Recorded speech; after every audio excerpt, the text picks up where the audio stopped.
Welcome to this edition of On Politics. I'm Dr. Eric Morrow at Tarleton State University, and we welcome you back this week for another edition of the show.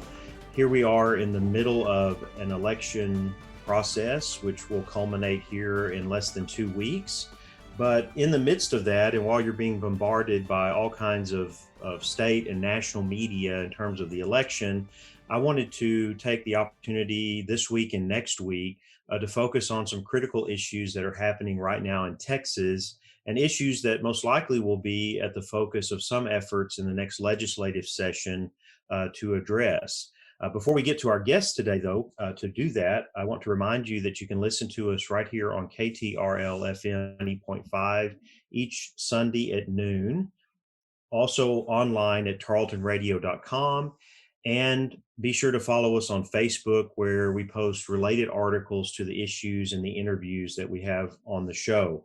Also encourage you to look at podcasts that are available either through Amazon or also through SoundCloud, because they're always available, previous shows, but also this show will be available after the show airs on Sunday, where you can download and listen. So this week we welcome Dr. Melody Loya, who is the department chair of the Department of Social Work in our College of Health Sciences and Human Services here at Tarleton State. And I've asked her to come on the show today, not only because of her experience as in this field and her experience as a academic, but also a practitioner and someone that has focused on training people in the area of social work. But I wanted to start out by asking Dr. Loya to tell our listeners a little more about the type of work that social workers do in Texas. As we've seen on this show many times, when we dig into these areas, there's a disconnect sometimes from people and what they understand about what people do, or what state agencies provide, or what is actually going on, and what's the purpose of that work. And I think it's always helpful, and especially in this case, to kind of put some very concrete understanding there about what is social work, and then how is that carried out in the state of Texas. So welcome. We're glad to have you on the show. And that's our first question. Okay, thank you, Dr. Morrow, very much for allowing me to come on and visit, especially about social work. I'm passionate about the profession, and there truly are a lot of myths about the profession of social work. Many people don't know that we are a licensed profession, and to call yourself a social worker to begin with, you have to have a degree, either a bachelor's degree or a master's degree, and then get the license. And you cannot test for the license, take the exam, unless you have the appropriate degree. A lot of people think we only work in protective services, but we are found working with people across the lifespan. So we might work with a family who's trying to navigate having a baby in NICU, preemie that's in the hospital for weeks. The social worker can navigate all of that, all the way through end-of-life issues in hospice. We work with the justice system. We work in adoption and foster care, the military, the Veterans Administration, just across the lifespan. We also have, we can become licensed clinicians at the master's level. So I actually have a license to do therapy, and a lot of people don't know that either. So we can become licensed clinical social workers and provide therapeutic services. So in terms of Texas as a state, and really the need for social work, I mean, I teach in the area of government and see some of the challenges. And how is this structured throughout the state in terms of social work itself? I mean, is this on a not just a state agency or state funded initiative, but is it divided up by county, or how is that structured in order to then address specific areas that you mentioned within different parts of the state? Right. There are state agencies that hire and govern much of what we do, but there's also county agencies, and then a lot of private or individual agencies. Some of them are faith-based, many are not, but all of those services are there to support people in need. And as you mentioned, Texas is we rank one of the highest in uninsured folks. And so we don't have a lot of support systems in Texas. We are not very social service friendly. And so Pre-COVID, we already had a lot of inequality. We had a wide disparity in income, people without resources, and not a lot of support nets for those people. So a lot of private agencies end up picking up that slack. COVID has truly impacted that inequality and increased those challenges for people. With the high rate of uninsured people in Texas, many people have to use the ER, the emergency rooms, as their primary health care, which impacts not only their own health care, but ultimately our economy. When you have 5 million people without insurance, it's going to impact our economy overall. So when we look at that in across the state and kind of the quality of life issues, I always kind of approach it that way and looking at what's the state's role in addressing critical social issues, because the end goal there is not, a lot of people I think confuse that with thinking that, okay, well, you're just providing things to people for free. They don't think about that they may not have access to that because there's something preventing them. Either it is their income, or either it's their employment status, or it's their lack of insurance that keeps them from having access. And so I try to frame it in terms of quality of life issues. But when we talk about some of the significant challenges in the state that social workers engage with, I know a lot of people will think, okay, working with children, working with in homes, and dealing with critical issues that are going on that may be affecting a child's well-being. But there's a lot of other areas, as you mentioned. But what are some of the most critical that we see in the state, both I think pre-pandemic and now that we're in this? I mean, some of those have certainly heightened in terms of the challenges that are there. I think the higher level of poverty in the state of Texas, and ultimately that impacts all of us. And then there's a big disparity in access to services between urban areas and rural areas. So rural areas truly have difficulty having access to those services. So transportation might be an issue. We don't have a lot of public transportation. And so to get from rural Erath County into Stephenville, for example, for services can be a challenge. And so transportation is a huge issue. And I think people have a bit of a misconception about what welfare is. We hear welfare and we automatically think of those needs-based programs like Medicaid and TANF, food stamps, SNAP. But really welfare, social welfare, is much broader than that. So Medicare, Social Security, VA benefits, public education, subsidized student loans, all of those are forms of welfare. And I wish that we had a broader view of what welfare is. So we didn't just see it as the safety net programs, but we see it as programs that help lift people up out of poverty. One of the best tools to lift people out of poverty has been the earned income tax credit. And a lot of people wouldn't see that as a welfare program, but it is. So I think if we had a broader view of it and we could see that we all benefit if we are a more equal and just society. But yeah, I agree with you about the term, because I think we're so used to hearing that, and for many people who look at that and then think, okay, well, uh, why are people not able to address these things and then be more independent in terms of being able to take care of all of the different issues? And I like to use the word well-being a lot, in that relates directly to quality of life. You know, how we, and I would assume, and please let me know here if I need to adjust this somewhat, but that social workers are out there doing what they're doing for that goal of a better well-being for individuals and families and communities, so that they can get to a level that they're not in need of a wide range of assistance. And of course that varies. I mean, I think sometimes in these conversations, people look at that in general ways and they think about, okay, well, the elderly, the disabled, children, there's a large portion of those resources and services that are going to help people that in some ways can't do some of the things that they need to do for themselves. But that being focused, to me, is a much healthier look at this in terms of what we're trying to accomplish. I don't know if that is a good approach or not. I'm just trying. I think I'm throwing that out there to say, how do we get people to think differently about this? Well, and that resonates with me, because as a social worker, we are looking at enhancing people's social functioning, so enhancing their overall well-being.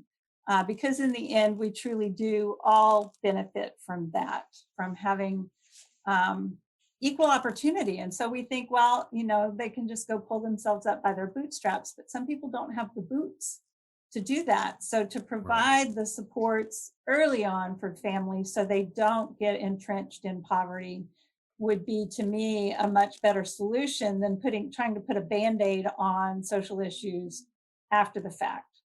Right, right. Well, let's turn to the issue at hand. So this past week, this Texas State Board of Social Work Examiners voted unanimously to change its code of conduct based on the recommendation of the governor. That this code of conduct establishes when a social worker may refuse to serve someone. So basically the code will no longer prohibit social workers from turning away clients on the basis of disability, sexual orientation, or gender identity. Now, the legislature in its last session that allowed the governor more latitude in terms of some of these issues related to state boards and that lead state agencies. So that's one part of this, but the other part of it is here you have a board that made this decision, and there seems to be a significant pushback on this in a number of ways. And so, in terms of that, I wanted to ask in the work in social work and the way that social workers go about doing their work, what is the direct impact of this? The concern is that by changing our code of conduct, which is based on our code of ethics established by the National Association of Social Workers, that it opens the door for discriminatory practices. And that is totally antithetical to our profession. So our profession has core values: service, social justice, competency, the importance of human relationships, integrity, and the dignity and worth of all persons. And so when you look at those overarching core values, this change in our code of conduct gives permission for those to be violated. In a perfect world, it would not make a difference because all social workers should be living by those core values of the profession that they signed on to when they became licensed. But it's very concerning, and it could trickle down to other areas. So disabilities, gender identity, gender expression, LGBTQ plus issues. What's next? What's next on the list of people that we could discriminate against? And that code of conduct establishes the standards by which we are judged. And so I could be openly discriminatory towards these populations, and under the code of conduct, no one could make a complaint against me. And I just think that violates everything about the profession of social work and what we stand for. So we know some of this, and I'm not asking you to get into the politics on this. That's my job on this show, and we try to look at it in an informative way. And so some of this is certainly motivated by that there has been a focus by those in governance against the LGBTQ or people who identify as LGBTQ. So we saw that several sessions ago when the transgender bathroom debate came up, and that kind of died in a special session because it was very clear it would have an economic impact on the state. But there still has been this an agenda really in trying to push back against the broadening of laws in order to be more inclusive and to not have gender identity or sexual orientation become an issue in terms of state services and in terms of protecting or maintaining or promoting a level of equality. So the one part, that's one part of it. And I think we can identify that there is a political focus there. And if you have, I think part of this would be, is that where's that coming from outside of, say, our political leaders? Is there a push within, among social workers, or are there people out there that are looking at this in a particular way? The other side of it that I just don't quite understand is the disability part. I mean, to me, to me, this is going to be challenged probably in the courts based on discriminatory elements, not just on the LGBTQ, but I think also on disabilities. But I'm trying to wrap my head around how all this was thrown together in this way, and then you would have a unanimous decision by the board to to give social workers latitude into whether they engage with a person or not. Or again, another question would be process, right? How do you actually go about disabilities are, and many of them are visible, but there are many that are not. So I don't know if you have any insight into that and how that actually affects the work that social workers do when they're out doing the jobs that they're doing.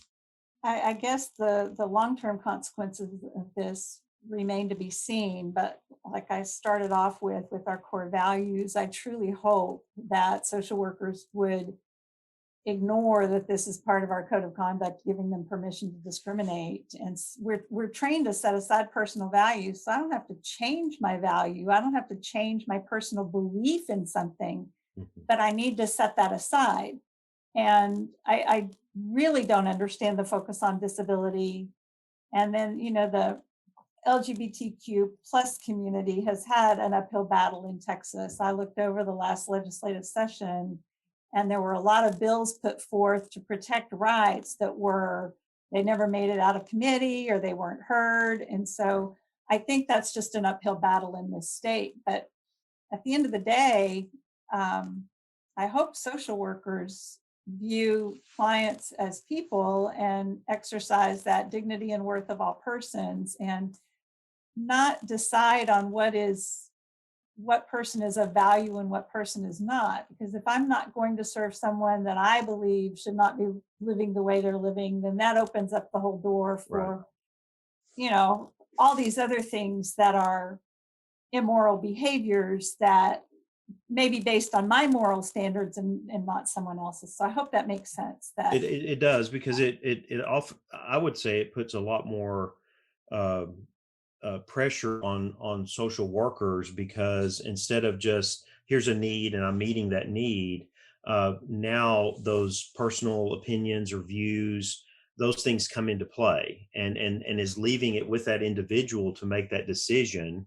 And really, I would say, in a lot of the issues you're dealing with, some of those are life and death decisions. I mean, you're working, social workers are in areas where the services they could provide, and the resources and the guidance they provide could mean that difference in someone living or not. I mean, it becomes that critical at times, I think, and that places a heavy responsibility there on meeting a need, and it's basically saying we're making that conditional, because, and the conditions are who you are, how you live, what you do, what you believe, or that kind of thing. And that is a slippery slope, and it opens it wide open.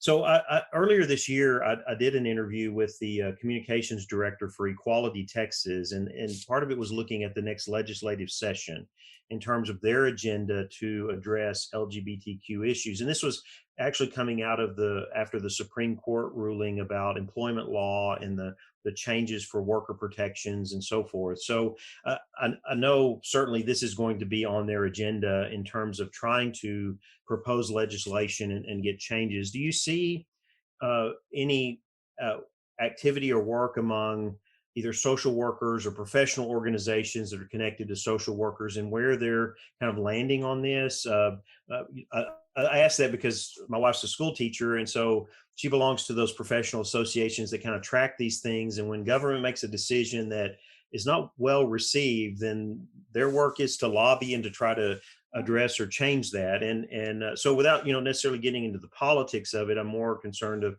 what do we see going forward in terms of how this might be addressed in the upcoming legislative session or within the profession itself. Well, there's been a national outcry. It's been validating and encouraging to see how many people are advocating for social work as a profession in the state of Texas. So our largest professional group, the National Association of Social Workers, is rallying support, as is our Texas branch. And so There's going to be several forums, town halls. We also have some social workers in the legislature, and so I would suspect that there will be some legislation forthcoming based on these things that have happened in the last week. An online petition has garnered already over 15,000 signatures. So I think it's pulling people together, and people that have a stake in this are being asked to contact Governor Abbott's office and being asked to advocate with the Texas Behavioral Health Executive Council, which governs the Texas State Board of Social Work Examiners. There's a board meeting for the TBHEC coming up. And so people are being encouraged to use their voice. And so, and you can use your voice in either direction if you support it, because it really is, I see it as a professional issue that needs to be changed, that we need to go back to where we were and protect those. But at the end of the day, we have personal choices to make. And so I do see it coming down to some new legislation that would protect the rights of those folks not to be discriminated against. Because, you know, I always teach my students that you don't know the client really when they walk in the door. And so I'm working with a client and then suddenly find out that the underlying issue is that they're not getting along with their family because they've come out.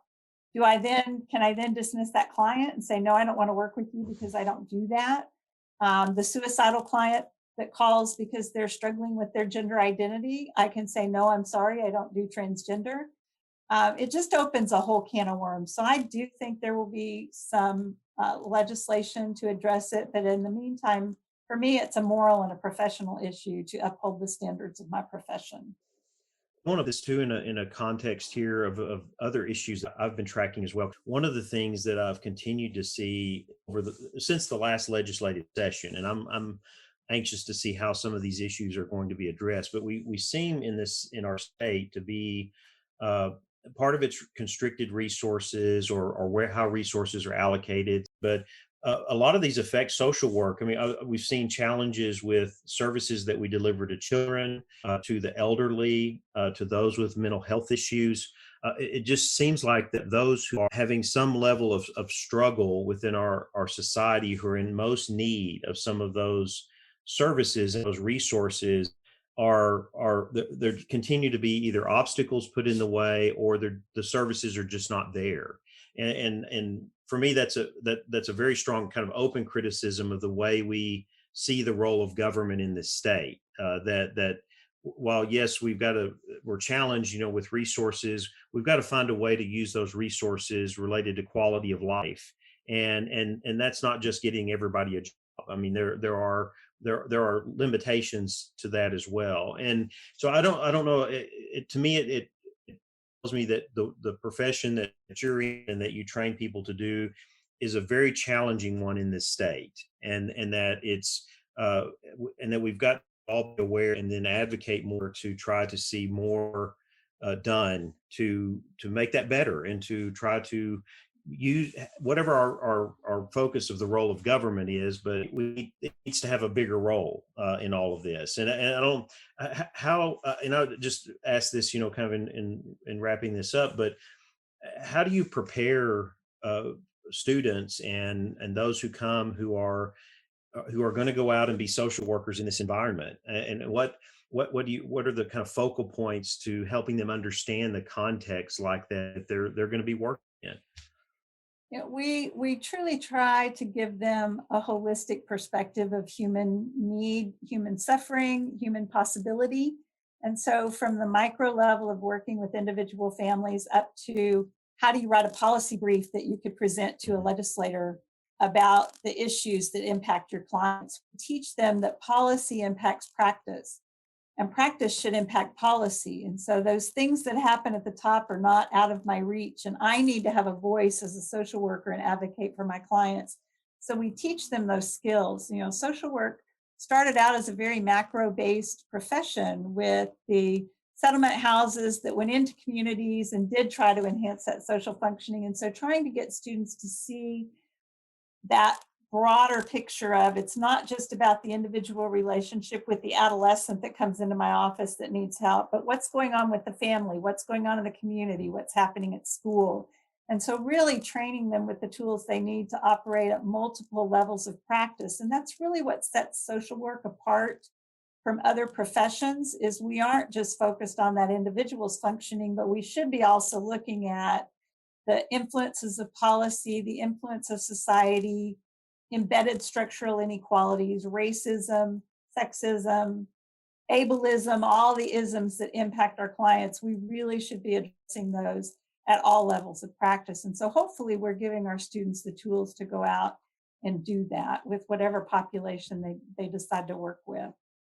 Well, I want to thank you for that insight because I think that helps all of us broaden our understanding of social work and what not only what social workers engage in, but also the tools and the just the intellectual and I would say probably even spiritual engagement with it, because it is a service and it definitely there has to be a concern and compassion for those in need to be able to do that kind of work. So I want to thank you for joining us today. This is excellent and helping us to put this in context and look ahead and see how this might be addressed in the coming legislative session. So thank you. And I hope we can have you back on when we have other issues come up in social work in the state, because we do on this show move around from local to state to federal issues, but especially in Texas, some of the more challenging issues that kind of our rank and file person in the state may not just have all the information they need to make a good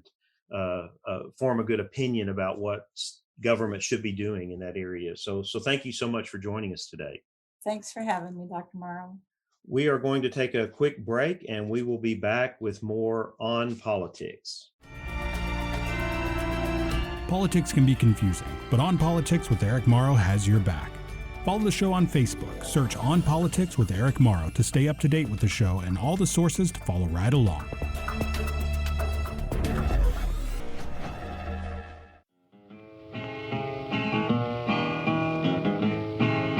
T for Texas. T for Texas is a Texas-based history podcast from historian Dr. T. Lindsay Baker. Find a new episode every Thursday morning wherever you get your podcasts.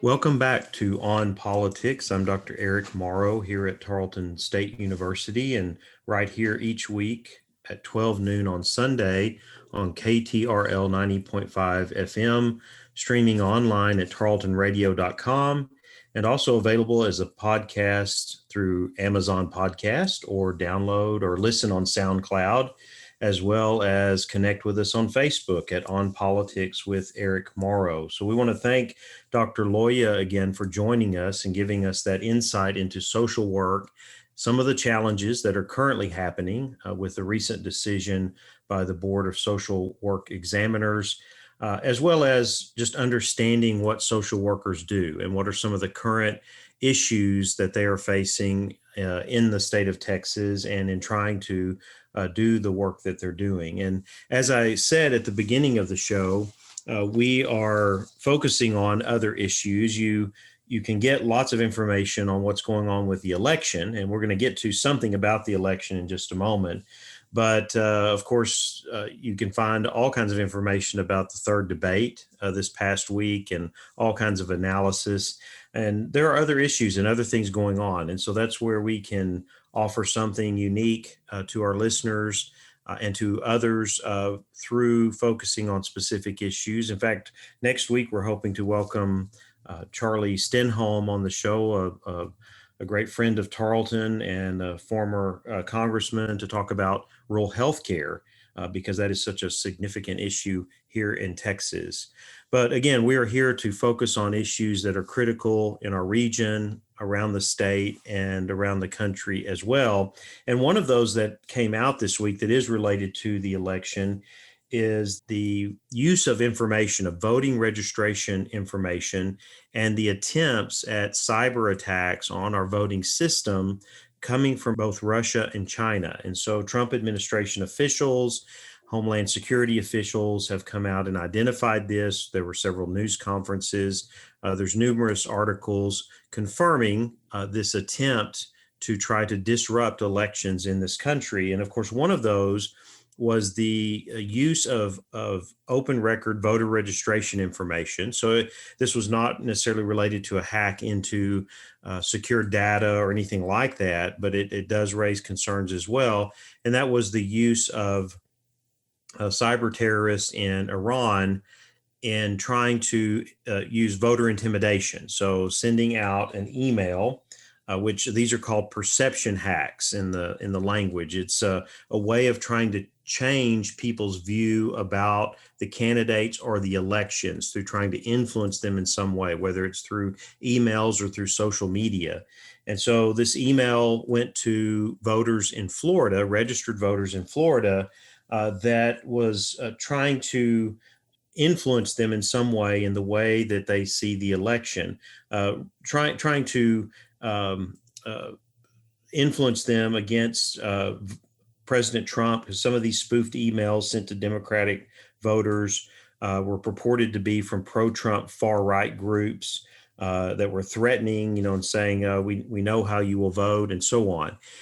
These things are probably going to happen. This is going to be a regular thing that we're going to hear about over the next week as we get closer to the election, are these attempts by foreign governments or by cyber terrorist groups in other countries attempting to have some influence on the outcome of the election. Of course, the focus here is to be disruptive to not just the election itself, but to politics in this country and to the society as a whole in our engagement with politics, with elections, with, in this case, our trust of the outcome in voting. And so one of the things that I wanted to point out with this, because I heard a very good interview with the Deputy Secretary of Homeland Security, Ken Cuccinelli, in talking about the way that we need to understand this. So first of all, he was very clear in pointing out that if we have evidence, if we see things happen that are unusual, that are an attempt to influence voting in this way, emails, hacks, those kinds of things, then there is a reporting system that has been set up by the federal government through the Center for Information Security. And through this, you can go onto their website, cisa.gov, cisa.gov. And when you get there on that site, there's a button up on the upper right-hand corner that you can click to report cybersecurity events and concerns that you may have so that they can proceed to investigate if they're not doing so already. But the other thing that he was trying to emphasize here, what we've seen with these cyber attacks on anything related to state and local government, to voting in this case, and trying to get information or trying to have some kind of influence, is that we have not seen attacks that have interfered with actual casting of votes. Okay, and I think this is where our security agencies and government are very important at this time, because the system that we have often separates that kind of digital access. Okay, and let me explain what I'm talking about here, because we can give the example of how we vote here. I'm going to be an election judge here in about a week and a half, and I've been through the training. And when you go in to vote and they print out your ballot based on where you live, and you go to the machine and you enter that ballot, all of these systems are not directly connected virtually. They're not connected in a way that you can infiltrate into a particular thing. The voting equipment itself is a machine where you're putting your ballot into it, a paper ballot in which you're marking the ballot by using the digital screen. You are marking it. And once you mark it and you finish, it comes back out, and then you go and feed it into another machine that is actually tallying the votes. Okay, and it's tallying it right there on that piece of equipment. It's not tallying those votes and then sending that information off somewhere else. There's a secure system by which they view that, and then they report the vote. And then they'll, of course, certify the vote later on once all of the counting of the votes is done. The other part of this that was emphasized was that we're doing this differently across 50 plus states and territories because elections are administered by each state. So each state has different measures, different systems that they use down to the county level, down to the community level, in which it's very difficult. There's no standardization here. No standardization. The only standard is the integrity of the election and how you go about doing that, what equipment you use, what resources you use, and so on. That's going to vary from one state to another. So I think what we see in this, and this is what I want to emphasize, is we've got to be very careful during this time that we are maintaining our trust in our local and state officials to carry out these elections and to do them with integrity, to protect those elections, to know that we have systems in place because of that diversity in the way we carry out elections that make it very difficult for any foreign power to access that information, to try to influence, to try to change vote tallies and so forth. I think we really can see that, and we see Homeland Security and we see other departments of government that are affirming that. So I want us to really think about that when we hear about these attacks, that very often they're on ways to try to influence voters and what they do and their actions and their perceptions. That's why it's called a perception hack. You're trying to change the way people view the integrity of the election, or the way that they view the way the election is being handled, or to threaten, like the emails from Iran that were threatening some action towards someone if they voted in a particular way. So this is very critical to keep it in perspective, to kind of understand the complexity of it, but also to know that our state, local, and federal officials are working very hard to maintain the integrity of our voting, to the integrity of the outcome of our elections, and really focus on making sure, and I think this is why we'll never see a national system that is fully online or that's integrated, that will also not see online voting. I think online voting is something that just opens that up, just like we do online banking, that just creates another realm or sphere, I would say, in which there is the possibility of hacking into it and changing the outcome. That we're a long way away from that if it ever happens, because part of the security of our system is the fact that it is so disparate. It's so divided up. It's different from one state to the next, and it's disconnected. There's not this kind of seamless connection of the technology in terms of its accessibility online or via the potential of a hack. So please keep that in mind as you think about voting. Of course, we're seeing record turnout in early voting. That's great to see as well. But it's also important to understand that we need to understand these complex issues and really how they affect our perceptions of what is happening in our own country, and that our officials are working very hard to counter this and to make sure that we have a safe and secure election.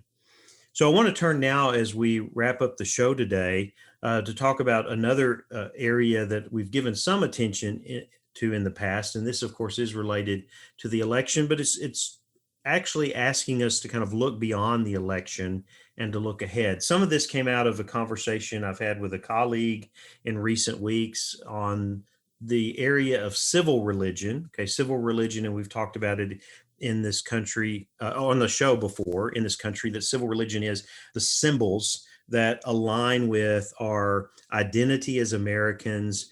Some may have some religious connotations, but they may take the kind of the place of religious symbols. And so some of these could be anything from the flag to "In God We Trust" on our money. It's those outward expressions that are common across our country that connect us to the idea of being an American, and have elements of patriotism.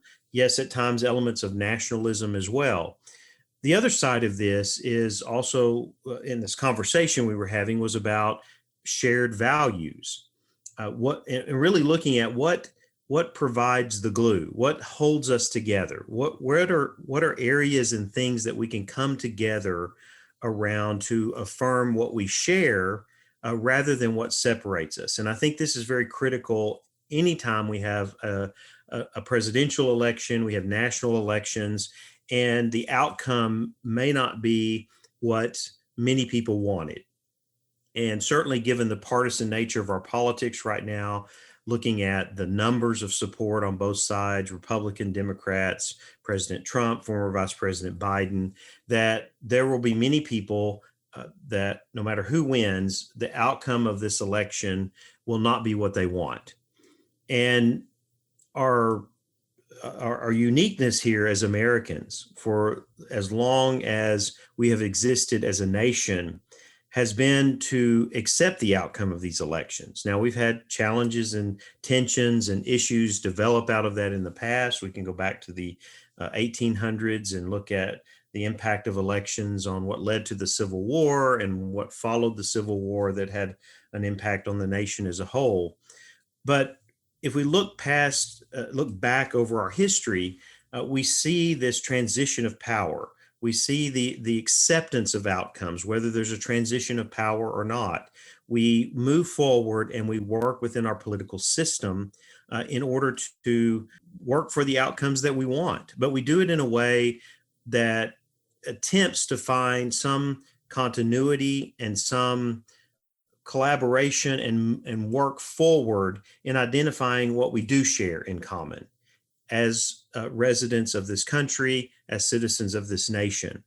And so in this conversation that we were having over civil religion and shared values, what it made me think about as we approach the coming election is where are we going to find those things that we do share, and how is that going to guide us forward? And this is very challenging right now. And this is where my challenge comes to you as a listener and as a citizen of this country, and as hopefully someone engaged in what is happening and wanting to work toward beneficial outcomes for us all.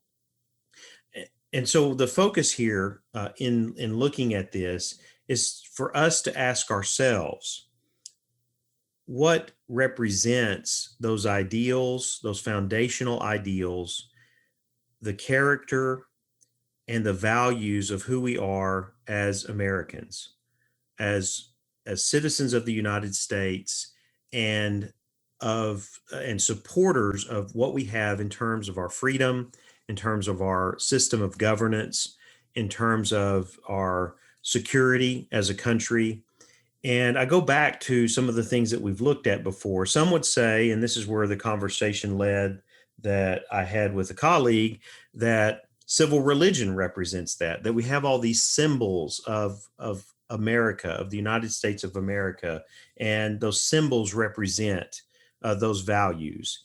And that's challenging because we see many people using those symbols in ways that promote discord, in ways that promote limiting the freedoms of some people, in ways that even openly promote racism. And that's not good. That's using symbols that we all ascribe to or we all look to in inappropriate ways that are not about cohesiveness and about toleration and collaboration and community and engagement, but are much more about dividing us as a nation. On the other side of it, I go back to what we've discussed in terms of the role of higher education in a thriving democracy and the values that we do as a part of our civic engagement efforts here at Tarleton State. And just to read back through this list, I want you to reflect and think about these in terms of what we share with other human beings that live here together with us. And we're trying to emphasize the things that help us move forward in a productive way, not necessarily in a way that says we're always going to agree that the political and policy outcomes will always be what everyone wants, but that we still have these fundamental values that guide the way that we relate to each other. So that list includes dignity, humanity, decency, honesty, curiosity, imagination, wisdom, courage, community, participation, stewardship, resourcefulness, and hope.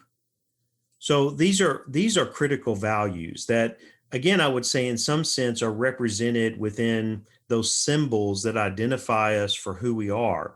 They're represented in our history. They're represented in the ideals that are foundational for our society and for how we've structured the way we live together and the way we govern ourselves.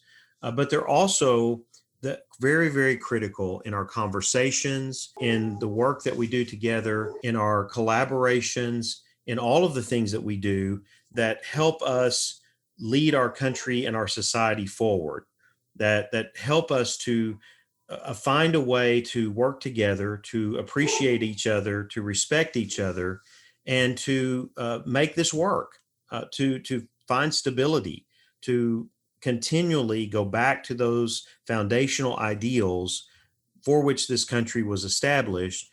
And no matter what the outcome of an election, no matter what the outcome on a specific policy, we are still ultimately committed to those ideals and that we identify the values that we share that make this work. That's what I think is the challenge facing us in this election. The outcome is something that if we have this faith and trust in our system of governance, that we have to accept. If we are abiding by the rule of law, then we accept that outcome and we move forward. What I'm advocating here and what I'm emphasizing is that no matter what the outcome is, where we turn after the election is what we have in common. What we have in common as members of this society, as citizens of this nation, of what binds us together to be able collectively to work through our problems and challenges, to engage with the role of government, although we'll differ on what that role is on a variety of issues, but we work through those processes in order to maintain a stable country, to emphasize liberty of the people who are here, of all of us, and that we use the system that we have to work toward the outcomes that we want, not to circumvent it, not go beyond it, not resort to violence, not to take matters into our own hands, not to advocate that we restrict the freedom of others so that we can get what we want, that we maintain these ideals and these values in order for the benefit of us all. So that is what I am asking you to think about as we approach the election. Again, looking beyond the outcome.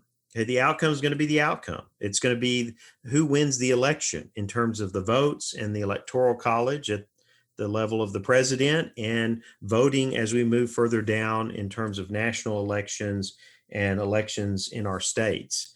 But beyond that, our focus must be on how we make this work together and how we don't give up. We don't look at any of these outcomes as a deterioration and a slide away from who we should be and what we represent and the values that we share, but a need to reemphasize those values and to find ways to work together to address the challenges that are before us.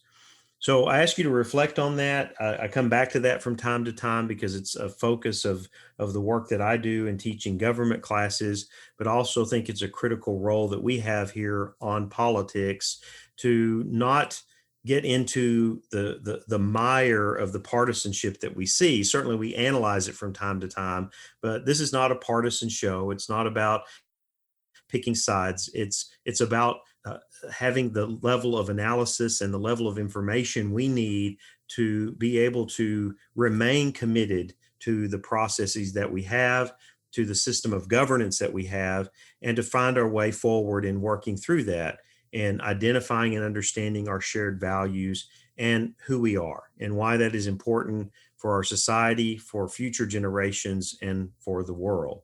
So I want to thank you today for joining us on Politics. I invite you to be with us next week as we look forward to hosting Charlie Stenholm and talking about rural health care. But I also encourage you to go back and listen to previous episodes on SoundCloud or download where you get your podcast, and check us out on Facebook, where I will post some related articles to the issues that we've discussed today. That's it for me on politics. We'll look forward to being with you again next week right here on KTRL 90.5 FM.